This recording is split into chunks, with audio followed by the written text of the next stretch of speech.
और इसी खबर पर अनूप और लोमस हमारे साथ जुड़ गए हैं। अनूप, सबसे पहले आपके पास आते हुए, जिस तरीके से धारा 144 लागू करने की बात कही जा रही है, कुछ कुछ जगहों पर धारा 144 लागू हो गई है, वहीं दूसरी तरफ अभी तक कुछ पता नहीं है कि कहां पर है हेमंत सोरेन। क्या कुछ जानकारी मिल रही है? और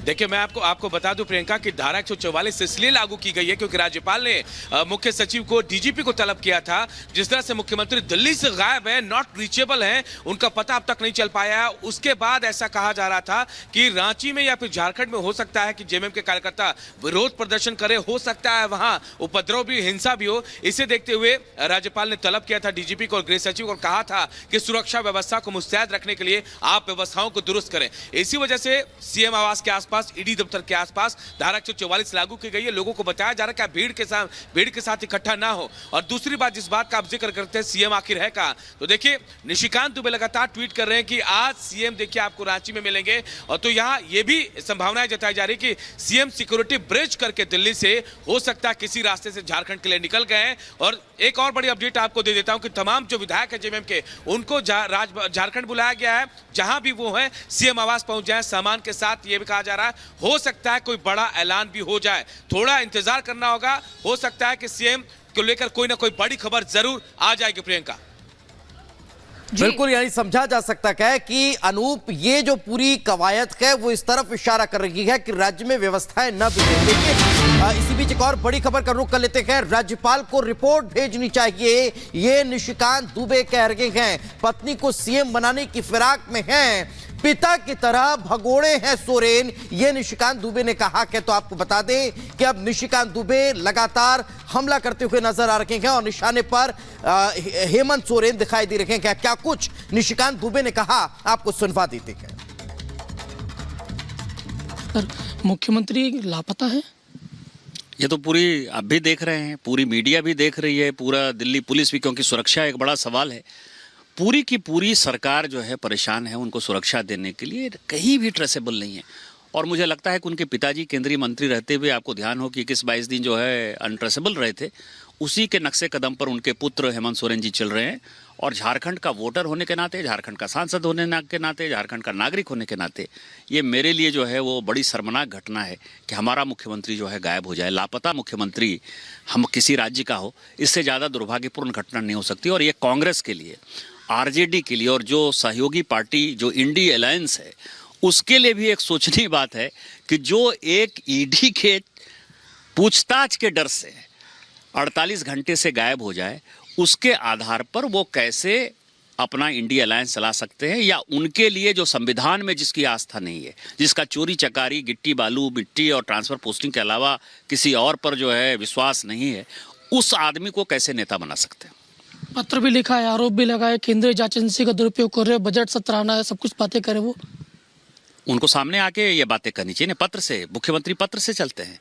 नेता जो है, नेता अपना भाषण देता है। नेता को तो ये मौका है कि अपनी बातें जो है वो जनता के सामने कहे, अपनी बातें जो है मीडिया के सामने कहे, अपनी बातें वो संसद में कहे, अपनी बातें वो विधानसभा में करे, अपनी बातें वो कैबिनेट में कहे। ये नेता को इतना तो प्रिविलेज है ना। और आप तो मुख्यमंत्री हो, आपके लिए तो पूरा राज्य है। आप निकल कर बाहर निकलो ना। आप कहाँ से ये पत्र लिख रहे हो? जो प्रेस रिलीज जारी कर रहे हैं, मुझे तो लगता है कि उनसे भी पूछताछ होनी चाहिए। उनके जो सुरक्षा के अधिकारी थे, उनसे भी पूछताछ होनी चाहिए कि आखिर है कहां से ये पत्र जारी हो रहा है। या उनका हस्ताक्षर जो है कोई गलत तरीके से लेकर जो है, हो सकता है उनका अपहरण हो गया हो। ये भी तो एक सवाल है ना। लेकिन परिवार ने ना गुमशुदगी की रिपोर्ट की है, ना डीजीपी या जो चीफ सेक्रेटरी है उसने जो है आज तक उनके सुरक्षा अधिकारी को बर्खास्त नहीं किया है। तो मुझे लगता है कि ये बड़ी कंस्पिरेसी है। और झारखंड में 356 लगाने के अलावा मुझे कोई दूसरा रास्ता नहीं नजर आ रहा है। ईडी घर पे खोजती रही, फिर रात को गाड़ी वगैरह भी उनकी लेकर गई। ये गाड़ी जो है प्राइवेट गाड़ी है, BMW, 1 करोड़ से ऊपर की गाड़ी होगी। विनोद सिंह जिसके यहाँ रेड हुआ, मेरी जानकारी है कि उसकी ये गाड़ी है। मुख्यमंत्री एक प्राइवेट आदमी का जो दलाली करता है, विनोद सिंह का कोई और बिजनेस नहीं है, शुद्ध दलाल क्या जो है गाड़ी लेके घूमे, तो आप समझ सकते हो कि झारखंड की स्थिति क्या है। लोकपाल के माध्यम से आपने पहले आवाज उठाई थी, और जिस तरीके से अगर देखा जाए, जो आपके प्रदेश अध्यक्ष हैं, उन्होंने बेनामी की घोषणा भी कर दी। 11,000 रुपये कोच के अलावा 11,000 रुपये पाओ। 82 ऐसी संपत्ति है जो सोरेन परिवार की है, जो उन्होंने न चुनाव आयोग को डिक्लेयर किया है, ना उन्होंने इनकम टैक्स को डिक्लेयर किया है। सीबीआई ने ये जांच करके लोकपाल को रिपोर्ट दे दी है। लोकपाल की जांच रोकने के लिए पिछले 2 साल से ये पूरे एड़ी चोटी का जोर करा लिए। अब दिल्ली हाईकोर्ट का जजमेंट आ गया है और 15 फरवरी जो है उनको अंतिम मौका दिया है। 15 फरवरी तक यदि अपना जवाब नहीं देंगे तो वो भी लोकपाल की जो मेरी कंप्लेन है वो सीबीआई जांच की तरफ जा रही है। और वो जिस दिन जांच हो जाएगी, सोरेन परिवार में दुर्गा सोरेन जी की फैमिली अपनी नजर बनाकर रखेंगे। लेकिन इस बीच एक अहम जानकारी आप तक ये भी पहुंचा दें कि चंडीगढ़ में बीजेपी का मेयर बन गया है। दरअसल मेयर के चुनाव थे और ऐसे में मेयर बना है बीजेपी का चंडीगढ़ में। आम आदमी पार्टी और कांग्रेस गठबंधन को ऐसे में करारा झटका लगा है और हार हुई है आम आदमी पार्टी और कांग्रेस गठबंधन की। हंगामे के बीच मेयर का चुनाव जीता है। मेयर चुनाव में इंडी को एक बड़ा झटका लगा है। तो जिस तरीके से भारतीय जनता पार्टी के विरोध में, मोदी विरोध में इंडी गठबंधन सामने आया और चंडीगढ़ मेयर चुनाव के लिए आम आदमी पार्टी और कांग्रेस ने हाथ मिलाया कि भारतीय जनता पार्टी को आगे नहीं बढ़ने देना है। लेकिन ये सारा फॉर्मूला धरा का धरा रह गया और फेल हो गया। जीत हुई है मेयर चुनाव में बीजेपी की और चंडीगढ़ में बीजेपी का मेयर बन गया है। हंगामे के बीच मेयर का चुनाव जीत लिया है भारतीय जनता पार्टी ने और इसी के साथ ही चंडीगढ़ में इंडी गठबंधन को एक करारी हार का सामना करना पड़ा। एक बड़ा झटका लगा। लगातार रोजाना इसी तरीके से इंडी गठबंधन को एक के बाद एक झटके लग रहे हैं, चाहे वो नीतीश कुमार का साथ छोड़ के जाना हो या फिर इस तरह से अब चंडीगढ़ में हार का सामना करना हो।